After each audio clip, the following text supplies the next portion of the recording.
আপনার কি মনে হচ্ছে পেটের ভেতর বিরিয়ানি আর খাসির মাংস মিলে কাবাডি খেলছে?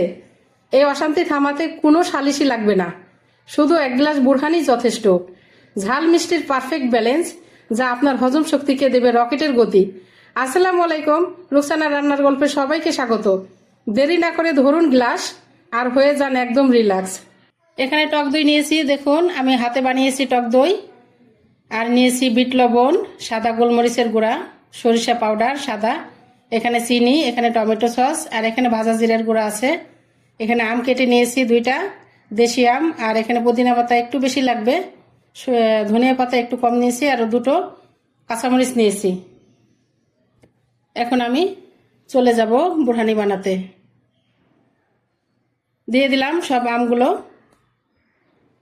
এই রেস্টুরেন্টে কিন্তু এই আমের সিজনে যত বিয়ের অনুষ্ঠান হয় সেক্ষেত্রে কিন্তু এই বুরহানির সাথে আম দিয়ে বানায়, আমি দেখেছি, এজন্য বললাম। আর আমিও আম দিয়ে এই রেসিপিটা বানিয়ে আপনাদের দেখালাম।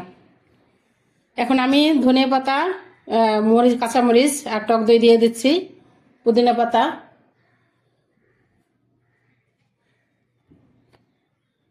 এখন দিয়ে দিব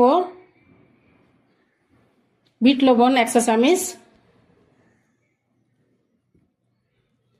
সাদা সরিষার পাউডার দিয়ে দিলাম, সাদা সরিষার পাউডার না, এটা গোলমরিচ, সাদা গোলমরিচের পাউডার 1 চা চামচ, আর সরিষা পাউডার 2 চা চামচ। সরিষা পাউডার কিন্তু অবশ্যই লাগবে বুরহানিতে। এখানে 2 টেবিল চামচ লাল চিনি দিয়ে দিচ্ছি।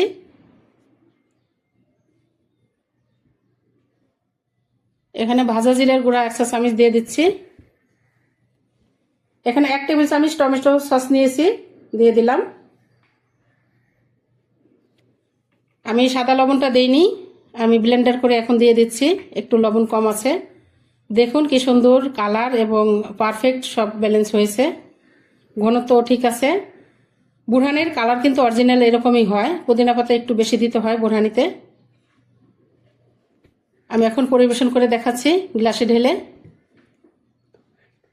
একদম রেস্টুরেন্টের মতো কিন্তু হয়েছে, আমি অবশ্যই খেয়েছি, আমি একটা বিয়েতে খেয়েছিলাম রেস্টুরেন্টে, একদম সেই রকম স্বাদ এসেছে।